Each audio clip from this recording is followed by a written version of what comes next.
November 29, 1970. A father and daughter are hiking in a remote Norwegian valley when they smell something burning. They find a woman's body, partially burned, surrounded by charred luggage and melted bottles. Police arrive. No ID. No wallet. Every label on her clothing cut out. Fingerprints burned off. But when they start investigating, it gets so much stranger. She had 8 different fake passports. A coded diary. She'd been traveling across Europe for months using different names. She checked into hotels, disappeared, reappeared in different cities. And then, she died in the most mysterious circumstances imaginable. 54 years later, no one knows who she was. This is the story of the Isdal Woman, Europe's most haunting cold case. Music intensifies. Isdalen Valley, Bergen, Norway. It's a remote, beautiful place. Steep mountains, dense forest. Hikers come here for solitude. November 29, 1970.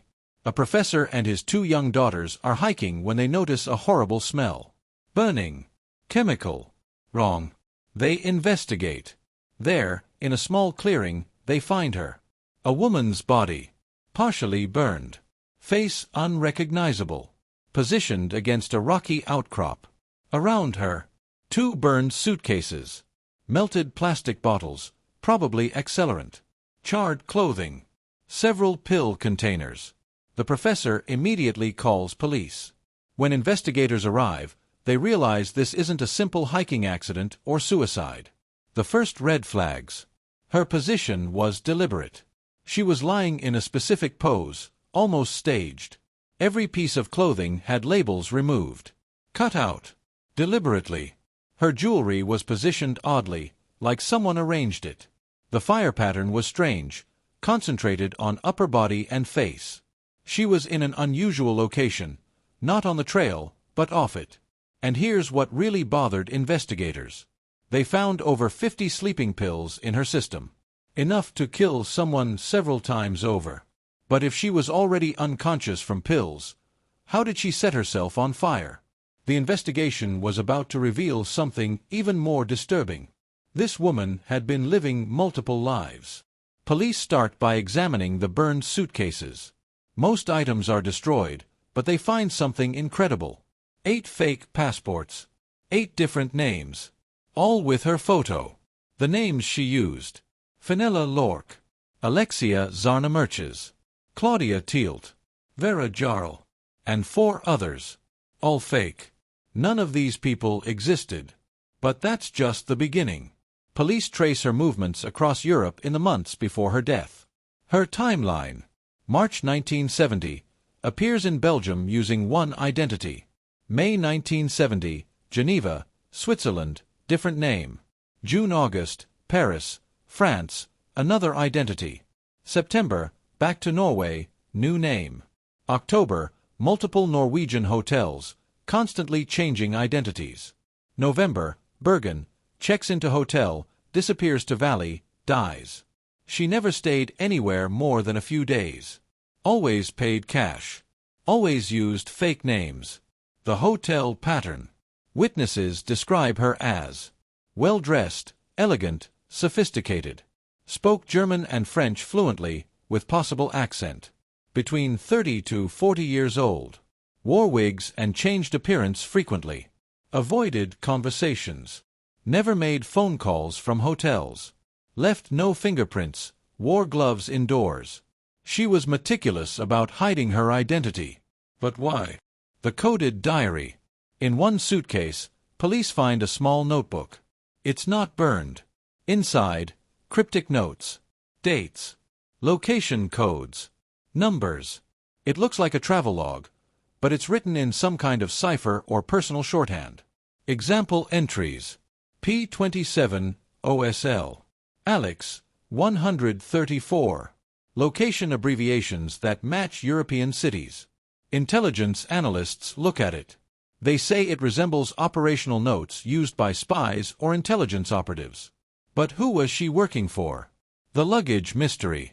Both suitcases contained expensive European clothing, all labels removed. Multiple wigs. Silver spoons, why? Foreign currency from multiple countries. Cosmetics and toiletries, also labels removed. More fake ID documents. Forensic experts estimate she spent months preparing this identity-less existence. This wasn't amateur hour. This was professional-level operational security. The autopsy reveals even more questions. She had carbon monoxide in her lungs, meaning she was alive when burning. Bruising on her neck suggested possible strangulation or struggle. Fractured skull, could be from fall or from being hit. Stomach contents showed she'd eaten recently. Over 50 sleeping pills in system. So here's the impossible puzzle. If she took that many pills, she should have been unconscious. But she breathed in smoke, meaning she was alive during the fire. But the pills should have killed her. But there's evidence of a struggle. But she was alone. Nothing adds up. Norwegian police realize they're not dealing with a simple suicide or accident. They're dealing with something far more sinister. 1970. The Cold War is at its peak. Norway shares a border with the Soviet Union. NATO operations run through Scandinavia. Bergen is a strategic port city. Intelligence agencies from every major power operate in Norway. Could the Isdal Woman have been a spy? The evidence supporting espionage. 1. Professional tradecraft. Everything about her behavior matches intelligence operative protocols. Multiple cover identities. Constant movement. No paper trail. Cash-only transactions. Operational security. Removed labels. Wore gloves. Coded communications. The diary. Frequent border crossings. This isn't just someone hiding. This is someone trained to disappear. 2. The travel pattern. Her movements across Europe align with known intelligence meeting locations. Geneva, neutral ground, spy hub.